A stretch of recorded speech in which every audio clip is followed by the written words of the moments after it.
I am so done with Embiid, dude. I'm just seriously, like, this is it. I was done with him months ago, really, but this is the final straw. Like, I am so over it. The Philadelphia 76ers, your favorite sports reality TV show, they're back with another episode. You probably know what I'm talking about if you're clicking on this video, but in case you don't, let's rewatch it together and just jog the memory a bit. So it starts out, it's a normal play. Joel Embiid gets the pass from Paul George. He drives right on Wemby, goes into Wemby. He falls down. There's a collision. Offensive fouls called, whatever you want. Maybe it's a defensive foul. Maybe he was moving a little bit. Embiid doesn't like the call. It's fine. You can argue the calls, whatever. You know, a lot of players do it. But Embiid goes over to this lady ref, this blonde lady, and just starts screaming at her. And he's pointing all over the place. He's shaking his shoulders. He's up in her face. Kyle Lowry's trying to separate him. He's losing. He's pointing fingers. Joel Embiid's just, yelling things all over the place. He's getting through his teammates. His coach is trying to hold him back. He breaks through. Nick Nurse is the last line of defense. He is, NATO trying to hold everyone back right now. And then Joel Embiid, he's still screaming, still going. Now he's slowly backing up. He says, fuck you, fucking blonde, dumb blonde, some iteration of that, some other not nice words. This is really just an all-time crash out, to be honest. This is very funny to watch. Unacceptable behavior from a superstar. What the fuck are you doing? But yeah, I don't. 38-year-old Kyle Lowry, thank God for him, or else that poor referee might have gotten a Joel Embiid right hook right to the cheek. Thank God not for that. But Joel Embiid ejected from the game and leaves his team, who has already been struggling enough this season as it is, without their MVP. So again, just another absolute brilliant display of the super mature mind of Joel Embiid. Now, if you're keeping track at home, this is just the fifth game that the quote-unquote big three of Paul George, Tyrese Maxey, and Joel Embiid have played together, and it only lasted 22 minutes. It was over with under 3 minutes before the first half even came to an end, and it was a 37-35 ball game. The Sixers needed Embiid as much as they could have possibly needed him. They sit at just 10-17 on the season. They did end up pulling out a win out of their ass because Tyrese Maxey put the team on his back, but it doesn't excuse the absolute piss-poor display of leadership that Joel Embiid continues to show time and time again. Let me just preface this by saying that I am not just going after Joel Embiid to go after Joel. If this was a one-off thing or a player that just had a one, type of scenario where they lost control, where they had a mental kind of breakdown, it'd be different. It would be different if this was something that we didn't expect to happen again and again, but it is, and it's Joel Embiid, and it's someone that we've seen do this, time and time again.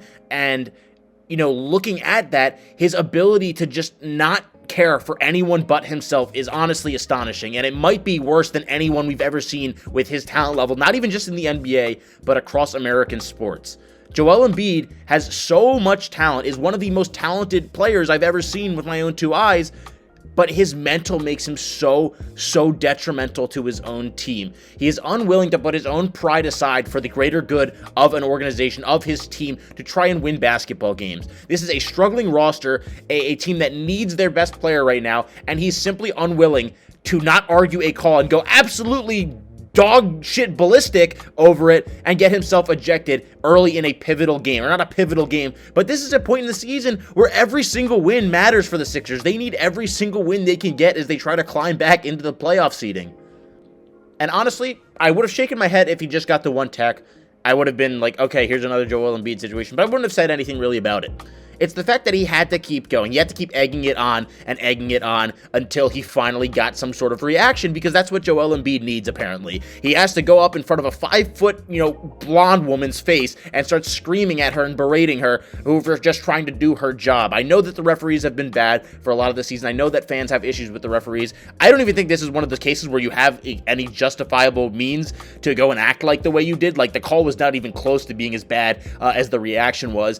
And you're a 7-foot giant. You're 280 pounds screaming in this foot of this little woman. Like, does this make you feel powerful, Embiid? Does this make you feel like a big, strong man because you're getting up in this 5-foot blonde woman's face, this referee, and just berating her and acting like she just ran over your dog? It's mind-boggling to me that Joel Embiid wants people to see the human aspect side of things and be sensitive with him and realize that he's a human, that these injuries have taken a toll on him. And then the stuff back with the reporter, where the reporter was mentioning stuff about his dead brother and father, which is super unacceptable. I'm not justifying that at all, but it's just another situation where Joel Embiid can't control his emotions. He just can't. Like, there's no other way to put it right now. Like, if you were going to sit here and tell me that Joel Embiid knows how to control his emotions, you are flat out wrong. The dude has a temper. He has a legitimate, anger issues or some sort of issues with his emotions. I don't know what the solution is for him. I don't know if he just needs to go see a therapist. I don't know if he needs medication. I don't know what it is at this point, because genuinely the stuff I'm seeing from Embiid is stuff I'm used to seeing out of like preschoolers. He's like a preschooler that is just continually wailing on one of the other kids. And you're like, stop hitting him. You can't hit people. And he's like, yes, I can. Like, I don't know what else you do about it, because he's just in a position where you can't say shit to this guy. He'll rebuttal it with, he'll come up with some kind of answer. He'll find some way to play the victim. I'm just so done with Joel Embiid, man. And I really hope that, for the Sixers' sake, that they are sooner rather than later, too. Also, in case you missed it before the video ends, it was quite a night for referees in Philadelphia, because Andre Drummond was also ejected, and then that ejection was taken back after replay, and Wembanyama was called for a flop. He flopped on Drummond. They called the technical on Drummond. Drummond was thrown out of the game inexplicably, and yeah, then Drummond was given the DeMarcus Cousins treatment and just allowed to come back into the game. So a wild night for the NBA, and a wild night for NBA referees.